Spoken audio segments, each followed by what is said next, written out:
হযরত সুলাইমান আলাইহিস সালাতু ওয়াস সালামের এক সমাবেশে, তার একটি মজলিসে হযরত আজরাইল আলাইহিস সালাতু ওয়াস সালাম আসলেন।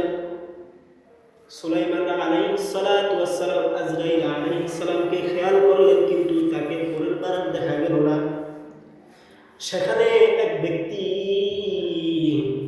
সে সুলাইমান আলাইহিস সালামকে বললেন, হে সুলাইমান আলাইহিস সালাম, হে আল্লাহর নবী, হে আল্লাহর পয়গম্বর, আমার এইখানে ভালো লাগতেছে না, আপনি আমাকে আপনার জিনদের মাধ্যমে আমাকে চীন দেশে পাঠিয়ে দেন।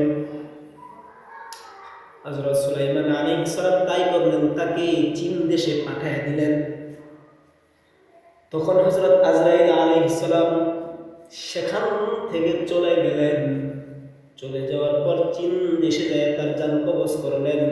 হযরত সুলাইমান আলাইহিস সালামের নিকট সেই আজরাইল আবার ফিরে আসলো।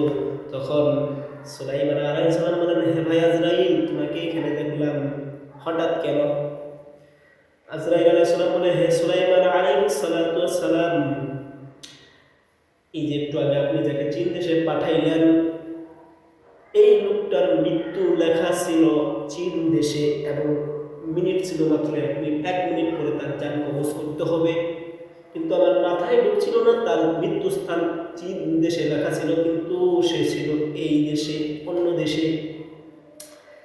তাই আমার মাথায় কিছু আসছিল না, আমি কিভাবে তার জান কবজ করব। তার জান কবজ করার সময় যে এরকম ভাবে আসবে, তাকে চীন দেশে সে নিজে যাবে এবং আল্লাহ রাসূলের নিকট বলবে, সেটা তো আমি জানতাম না, সেটা তো আমি জানতাম না।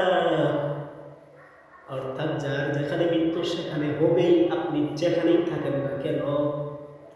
আপনি আপনার যদি মৃত্যু বিমান থেকে পড়ে মৃত্যু হয়, বিমান ব্লাস্ট হয়ে আপনার মৃত্যু লেখা থাকে, ট্রেনের নিচে চাপা পড়ে আপনার মৃত্যু লেখা থাকে, যদি আপনার মৃত্যু যদি ঢাকায় লেখা থাকে অথবা Saudi, Iran, America, Russia, Europe যেখানেই লেখা থাক না কেন, আপনার মৃত্যু সেখানেই হবেই।